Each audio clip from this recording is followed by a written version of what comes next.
விருதுநகர் மாவட்டம் சாத்தூரில் ஓட ஓட விரட்டி கொலை செய்யப்பட்ட அந்த சம்பவத்தில் கொலை செய்வதற்கு முன்பாக வெறியுடன் துரத்திய அந்த சிசிடிவி காட்சிகள் தற்போது வெளியாக இருக்கிறது. கூடுதல் விவரங்களோடு இணைகிறார் எமது செய்தியாளர் பாலமுருகன். பாலமுருகன், வணக்கம். விரிவான விவரங்கள்.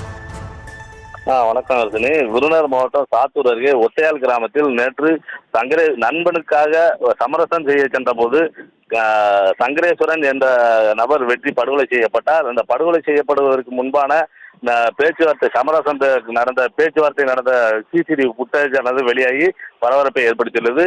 அவர்கள் சமரசம் பேசும் பொழுது அவர்களுக்குள்ள வாக்குவாதம் ஏற்பட்டு அனைவரும் 5 பேர் கொண்ட கும்பல் வாக்குவாதத்தில் ஈடுபட்டும் சமரசம் பேசும்போதும் அவர்களுக்குள் தப்பி ஓடுவதற்கான காட்சியும் வெளியாகி பரபரப்பை ஏற்படுத்தியுள்ளது.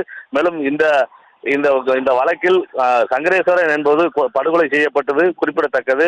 மேலும் இது தொடர்பாக 3 பேர்களை கைது செய்து சாத்தூர் காவல்துறையினர் விசாரணை செய்து வருகின்றனர். விவரங்களை வழங்கியமைக்கு நன்றி பாலமுருகன்.